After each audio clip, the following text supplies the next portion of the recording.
90 రోజుల కోర్సు పూర్తి చేస్తే చాలు 100% ప్లేస్మెంట్ సపోర్ట్ తో సాఫ్ట్వేర్ జాబ్ మీ సొంతం. వెంటనే కోడ్ జ్ఞాన్ డెస్టినేషన్ ని సంప్రదించండి. నమస్తే పృథ్వీరాజ్ గారు. నమస్తే అమ్మ. తిరుపతి దేవస్థానం కొండ కింద జరిగిన ఇన్సిడెంట్ అయితే అతి దారుణం అని చెప్పుకోవచ్చు. 6 మృతి చెందారని మనకు తెలుస్తూ ఉంది. దీనికి సంబంధించిన పూర్తి సమాచారం కనుక మనం గ్యాదర్ చేస్తే, తొక్కిసలాట నిజంగా ఇదొక దిగ్భ్రాంతిని కలగజేసే విషయం అండి. 2 తెలుగు రాష్ట్ర ప్రజలకి కావచ్చు, దైవ భక్తులకి కావచ్చు, దైవ దర్శనం కోసం ఎవరైతే పాకులాడుతూ ఉంటుంటారో, అది కూడా వైకుంఠ ఏకాదశి ఉత్తర ద్వార దర్శనం తలుపులు తెరుచుకుంటాయి. ఆ వెంకటేశ్వర స్వామిని తరించుకోవచ్చు చాలా మంది భక్తులు ఎంతో ఆసక్తితో అక్కడికి వెళ్ళారు. ఈ తొక్కిసలాటని మనం ఏ విధంగా చూడాల్సిన అవసరం ఉంటుంది అంటారు? దీనికి సంబంధించిన పూర్తి సమాచారం ఏంటండి? నాకు ఒక బాధ వచ్చింది అనుకో ఉషా, ఎవరికి చెప్పుకుంటాను? నా తండ్రికి తెచ్చి చెప్పుకుంటాను, నా తల్లికి చెప్పుకుంటాను. నేను నా తండ్రి దగ్గరికి వెళ్తున్నప్పుడు, పరిగెత్తుకుంటూ వెళ్తున్నప్పుడు కాలు అడ్డు పెట్టిన వాడికి జరిగేటువంటి పరాభవం నాకు జరుగుతుంది ఇప్పుడు ఒక భక్తుడి కింద. అక్కడ నాకు ఒక భక్తుడి కింద చెప్పాలంటే, నేను భగవంతుని చూడటానికి వెళ్తున్నప్పుడు నాకు కాళ్ళు అడ్డు పెడుతున్నారు ఉషా, నన్ను పడేస్తున్నారు కింద. భగవంతుడి దగ్గరికి నన్ను వెళ్ళనివ్వట్లేదు. ఒక భక్తుడి యొక్క ఆవేదన ఇది. నన్ను అక్కడికి వెళ్ళటం కాకుండా, నువ్వు ఈ రకంగానే వెళ్ళు, ఈ ద్వారా ఈ ఈ లైన్లోనే వెళ్ళు, ఈ రకంగానే నువ్వు అక్కడ నీకు ముక్తి జరుగుతుంది అని చెప్పేసేసి ఒక రకమైనటువంటి రాంగ్ ఇన్ఫర్మేషన్ ఇచ్చేసేసి నాకు మిగతా జనాలతోటి కుమ్ములాటలు చేయించి నన్ను ప్రాణాలు తీసేటట్టు చేశారు అక్కడ విషయం. తొక్కీస్లాటలు జరిగినాయి అంటే ఎవరిని చూడటానికి వెళ్ళినప్పుడు జరుగుతున్నాయి? భగవంతుని చూడటానికి వెళ్తున్నప్పుడు ఉత్తర ద్వారాలు తెలుసుకుంటాం అంటే ఈ ఉండేటువంటి ధనుర్మాసంలో ఉండేటువంటి ఆ ఉత్తరాయణానికి ఆగమనం అవుతున్నటువంటి ప్రక్రియలో ఉండేటువంటి ఈ దక్షిణాయనంలో జరిగినటువంటి ఎటువంటి అసంతృప్తి ఏదైనా ఉత్తరాయణంలో నాకు బాగా చేయి నాకు అని నా తండ్రి దగ్గర, బాలాజీ దగ్గరికి, వెంకటేశ్వర స్వామి దగ్గరికి వెళ్తున్నటువంటి ఆ భక్తులకి జరుగుతున్నటువంటి పరాభవం కింద చెప్పచ్చు ఇది. ఎన్నేళ్ళు నా చిన్నప్పటి నుంచి ఇప్పటి వరకు ప్రతిరోజు ప్రతిసారి కూడా ఈ తిరుపతిలో ఒక భక్తుడికి జరిగేటువంటి అవమానాలు అన్నీ ఇన్ని కాదు. సరైనటువంటి బాత్రూమ్లు ఉండవు, సరైనటువంటి రూమ్లు ఉండవు, సరిగ్గా దర్శనం చేయించుకునేటువంటి వైనం అవకాశం ఉండదు, కొండవీడి చేంతాడంటేటువంటి పెద్ద క్యూలు. ఎక్కడి వరకు ఉందంటే అది ద్వారం వరకు ఉంటుంది, ఈ శిలాతోరణం వరకు జనాలు ఉన్నారు, ఎదురు చూస్తున్నారు ఆయన దగ్గరికి వెళ్ళటానికి. నిర్దేశిస్తున్నటువంటి అధికారుల యొక్క పైశాచిక చర్యలు అంతా ఇంత కాదు. వాళ్ళు కొడతా ఉంటారు, ఒక జైల్లో ఖైదీకి పెట్టినట్టు భోజనాలు ఇసురుతూ ఉంటారు, లేకపోతే ప్యాకెట్లు ఇసురుతూ ఉంటారు. లోపల ఉండేటువంటి వాళ్ళు భక్తులు పడే ఆవేదన అంతా ఇంత కాదు. నేను రోజు చెప్తుంది ఈ ఒక్కరోజు కాదు, రోజు జరుగుతున్నటువంటి ఒక ప్రక్రియ ఇది.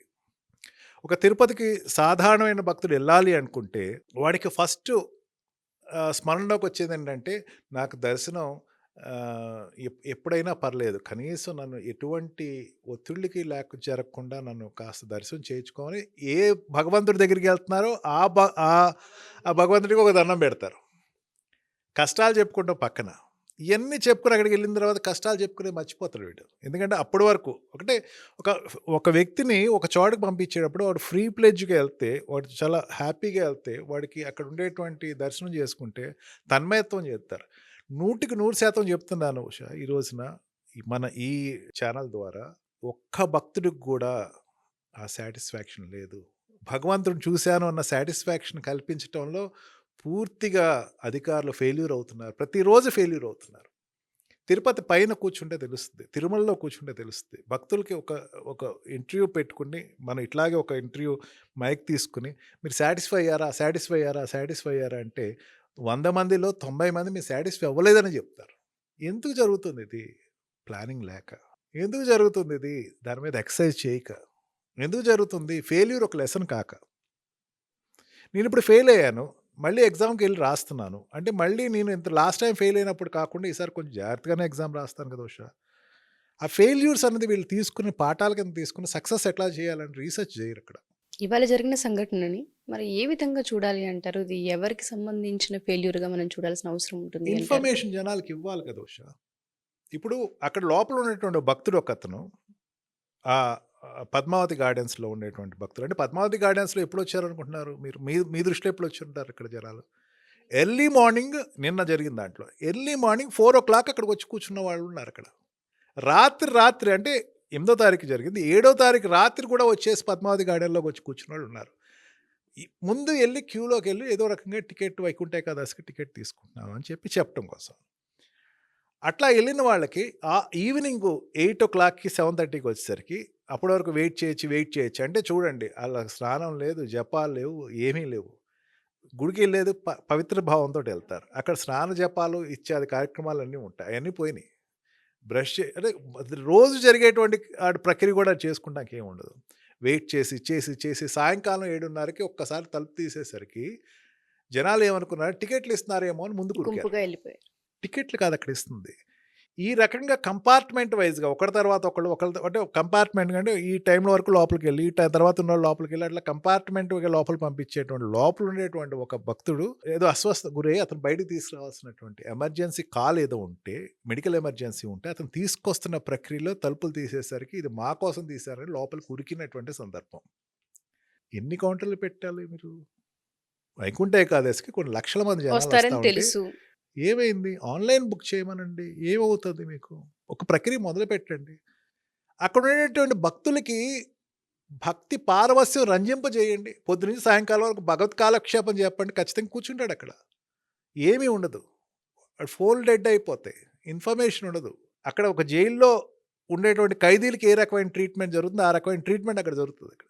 అంటే నేను ఏదో భోజనం పెట్టేస్తున్నాను, ఏదో టైంకి బ్రేక్ఫాస్ట్, ఇది కాదు అక్కడ.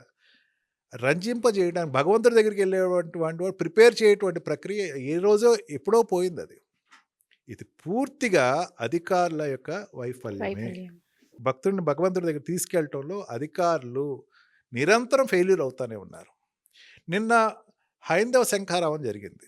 విశ్వ హిందూ పరిషత్ ఆధ్వర్యంలో హైందవ శంఖారావం జరిగింది. దాంట్లో ఏమని చెప్పారు, అక్కడ ఉండేటువంటి పీఠాధిపతులు అందరూ, చిన్నజీఆర్ స్వామీజీ కావచ్చు, చిన్నజీఆర్ స్వామీజీ అయితే ఒక రకంగా చిరాకు వచ్చేసి ఇంకా చెప్పడం మానేశాడు. ఆయన 1000 స్తంభాల గుడి మండపాన్ని పునరుద్ధరణ చేయటం దగ్గర నుంచి ఆయన చెప్పిన మాటలు ఆయనకు రాజకీయంలో అంటగట్టి ఆయన్ని పక్క తప్పించారు. మన పీఠాధిపతులు కావచ్చు, వీళ్ళ గణపతి సత్యనారాయణ స్వామీజీ కావచ్చు, లేకపోతే అక్కడ వచ్చినటువంటి విశ్వంజీ మహారాజు కావచ్చు, అనేక మంది పీఠాధిపతులు ఏమని చెప్పారు, తిరుపతిని మీ యొక్క అధికారాన్ని తగ్గించండి, మా టెంపుల్స్ మీద మీ పెత్తనం తగ్గించండి, ప్రభుత్వాలు మీరు తొలగండి, దయచేసి తొలగండి, మేము భక్తులకి మేము చెప్పుకుంటాం. వీళ్ళు రానివ్వరు. ఉషా, దారుణమైన విషయం ఏంటంటే ఈ పీఠాధిపతులని ప్రచారం చేయనివ్వరు. ఎవరు వస్తే వాళ్ళ అధికారానికి సంబంధించినటువంటి పీఠాధిపతులు వస్తారు అక్కడికి. వాళ్ళకు కూడా ఒక పొలిటికల్ రంగు వేసేసారు. వాళ్ళు వచ్చి చేసుకుంటారు. వాళ్ళు కూడా ఏంటి అడ్వైజరీ బాడీస్. వాళ్ళు ప్రచారం చేయనివ్వండి, వాళ్ళకు ఒక అవకాశం ఇవ్వండి, పీఠాధిపతులకు ఒక అవకాశం ఇవ్వండి. వాళ్ళు ఎట్లా కంట్రోల్ చేస్తారు చూడండి ఒకసారి. అంటే ఈ ప్రక్రియలు అన్నది ఎక్స్పెరిమెంటల్గా చేస్తే భక్తుడికి ఏదైతే ఆలంబన దొరుకుతుందో ఆ ఆలంబనకు దూరం చేయకండి. పెత్తనం పెరిగి జనాలు చనిపోయారు. Information, lack of information. ఎన్నింటికి టికెట్ ఇస్తారు చెప్పండి.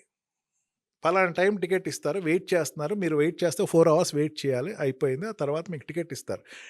టైంకి 4 hours అంటే 4 hours ట్రైన్ వచ్చినట్టు కరెక్ట్గా టైంకి ఫ్లైట్ వచ్చినట్టు వాడికి ఆ టికెట్ అందజేసే ట్రై చేయండి. జనాల్లో ఒక ఎటువంటి ఆందోళన జరగదు. అక్కడ వాళ్ళకి ఆదుర్ద లోపలికి వెళ్ళాలనేటువంటి ఉత్సాహంతో అక్కడ తొక్కిసలాట జరిగింది తప్ప ఇంకో రకంగా కాదు కదా. టైం ఇస్తే వాళ్ళు వెయిట్ చేస్తారు కదా. నువ్వు పొద్దున్నుంచి రాత్రి అంటే 7వ తారీఖు నైట్ కూర్చున్నటువంటి భక్తులు 8:30 తారీఖు 8:30 ఈవినింగ్ అంటే దగ్గర 20 hours కూర్చోబెట్టినటువంటి భక్తుడిని వాడికి ఇన్ఫర్మేషన్ లేక ఏం చేయాలో తెలియక 20 గంటలు టికెట్ కోసం కూర్చున్న భక్తులు క్యూ కాంప్లెక్స్లో 48 hours కూర్చున్న రోజులు ఉన్నాయి. నేను స్వయంగా కూర్చున్నాను. నేను ఆనందంగా చెప్తున్నాను, నేను బాధతో చెప్పట్లేదు. 48 hours ఆ భగవంతుడి కోసం వెయిట్ చేస్తుంది, నాకు ఆనందంగానే అనిపించింది. కానీ వెయిట్ చేస్తున్నప్పుడు దైవ దర్శనం అనేది జరగాలి కదా. ఎండ్ ఆఫ్ ద డే మనం ఎంతసేపు కూర్చున్నా ఏం చేసినా దేవుడి దర్శనం జరుగుతుందన్న ఒక ఆ బలంతో, ఆ ధైర్యంతో, ఆ ఆనందంతో, తన్మయత్వంతో ఉంటుంటారు అందరూ. రోజుల తరపడి కూర్చోవచ్చు, మెడిటేషన్లో కూర్చోవచ్చు, లేకపోతే ఒక భగవత్ చర్చలో కూర్చోవచ్చు, వెంకటేశ్వర లీలలు చెప్పచ్చు. ఇవన్నీ ఒక నేనంటే ఏంటంటే ఈ ప్యారలల్గా వెంకటేశ్వర స్వామికి కొన్ని కోట్ల ఆదాయం వస్తుంది. ఆ కోట్లలో లక్షల్లో కొంచెం ధార్మిక ప్రచారం చేయండి. అక్కడ ఉండేటువంటి వాళ్ళకి భగవత్ భక్తులు అక్కడ పెద్ద పెద్ద భక్తులు ఉంటారు. వాళ్ళతోటి రంజింపజేయండి. లేకపోతే వాళ్ళతోటి కథలు చెప్పించండి. లేకపోతే ఎవరైనా మీలో ఉన్నవాళ్ళు ఎవరైనా కథ చెప్తారా అని చెప్పి ఒక మైక్ ఇవ్వండి అక్కడ. ఈవెంట్ చేయండి అక్కడ. వేల మంది కూర్చున్నారు ఉషా. ఈవెంట్ చేయండి కనీసం. ఒక ఈవెంట్ వాళ్ళందరినీ కూర్చోబెట్టి ఓకే ఇప్పుడు మనం వెంకటేశ్వర స్వామి గురించి ఈ ప్రశ్నలు అడుగుతాను. సమాధానాలు చెప్పండి. గంటలు ఈవెంట్స్ చేయండి. ఒకళ్ళ తర్వాత ఒకళ్ళు ఈవెంట్స్ చేయండి. టైం తెలియదు ఉషా. ఒక ట్రైన్‌లో ఒక బ్యాచ్ ఆఫ్ పీపుల్ ఎక్కడో పిక్నికో ఎక్కడికో వెళ్తున్నారనుకోండి. వాళ్ళు ఏం చేస్తారు? ఒక అంత్యాక్షరి ఆడుకుంటామో, లేకపోతే ఒక పాటలు పాడుకుంటామో, లేకపోతే ఏదో ఒక తంబూలు ఆడుకుంటూ చేస్తారు కదా! అక్కడ ఈ రకంగా భగవంతుడికి సంబంధించిన దాని మీద ఒక ఏర్పాటు చేయండి. ఆలోచించండి దాని గురించి. ధర్మ ప్రచారం జరుగుతది. ధార్మికంగా ఉంటాడు వ్యక్తి. భగవంతుడి దగ్గరికి వెళ్ళేటప్పుడు విపరీతమైన ఉత్సాహంతోటి వెళ్తాడు. ఇటువంటి జర్నీ మళ్ళీ నాకు తీసుకురాకూడదు అని చెప్పుకోవటం కోసం భగవంతుడి దగ్గరికి కాదు వెళ్ళేది ఉషా. నాకు జరిగేటువంటి ఈ ప్రక్రియ మళ్ళీ జరగకూడదని చెప్పేటప్పుడు కోసం కాదు ఉషా వెళ్ళేది. అతని బాధలు చెప్పుకోవటం కోసం, భగవంతుడికి చెప్పుకోవటం కోసం.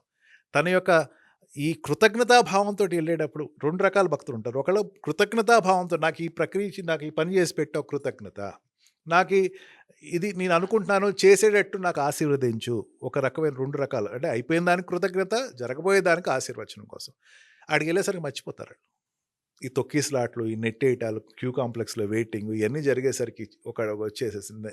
నెక్స్ట్ టైం ఇటువంటి జర్నీని మాత్రం నాకు ఇవ్వకు దయచేసి. ఉండేటువంటి లోపల ఉండేటువంటి మ్యాక్స్ టు మ్యాక్స్ వాడికి ఉండే టైము, నిజ దర్శనం చేసుకునేటువంటి భక్తుడికి ఉండే time few seconds, about 15 to 20 seconds ఉంటుంది వాడికి. 1 minute ఉంటుంది అనుకుందాం. ఆ 1 minute వాడు ఏమనుకుంటాడంటే దోసేస్తున్నా, వెనకాల నుంచి దోస్తున్నాడు, ముందు నుంచి దోస్తున్నవాడిని వీళ్ళందరినీ చూసేసి ఏంటి నాన్న ఇది, బాలాజీ తండ్రి, ఆపద్ముక్కులు వాడ, అనాథక రక్షక, ఏంటి పరిస్థితి, నేను చూడటానికి వచ్చానయ్యా, నేను చేసిన తప్పిదా అనేటువంటి భావన కలిచివేస్తుందని చెప్పొచ్చు. ఆ ప్రక్రియలో తొక్కిసలాడుతూ జనాలు చనిపోవటం. ఇటువంటిది జరగకుండా ఉండాలంటే ఖచ్చితంగా అధికారుల్లో ఎక్సైజ్ జరగాలి. ఎట్లాగ దీన్ని ఎదుర్కోవాలి, డిజాస్టర్ మేనేజ్మెంట్ జరగాలి, యుద్ధ ప్రాతిపదిక మీద జరగాలి. నిరసనలు తెలియజేయడం కాదు, ఎవరో అక్కడ చైర్మన్ కావచ్చు, మెంబర్స్ కావచ్చు, అయ్యో అయిపోయింది ఇట్లా జరగకూడదు నిరసనలు కాదు. జరగకుండా ఏం చేయాలి అన్న దానిపైన ఏర్పాటు, తీర్పు అనేది రావాలి. కుంభమేళ జరుగుతుంది, దీనికన్నా పెద్ద ఉత్సవం అది. తర్వాత పూరి జగన్నాథ స్వామి రథోత్సవం జరుగుతుంది, దీనికన్నా పెద్ద ఉత్సవాలు. వాటిల్లో ఎట్లా జరగాలని మీరు రోల్ మోడల్ అవ్వండి జన. అయితే జనాలు భక్తుడికి భగవంతుడికి అనుసంధానం జరుగుతుంది. నో వర్డ్స్ అండి. జరిగిన దానికి నిజంగా ఇది ఒక తీవ్ర విషాదం. మీరు అన్నట్టుగానే నెక్స్ట్ టైం నుంచి ఇటువంటి జరగకుండా పాలక మండలి అయినా ప్రభుత్వాలైనా చర్యలు చేపట్టాలని కోరుకుందాం. ఏదేమైనా ఇది దౌర్భాగ్య సిచ్యుయేషన్, దౌర్భాగ్య స్థితి. థ్యాంక్ యూ పృథ్వీరాజ్ గారు. Thank you so much.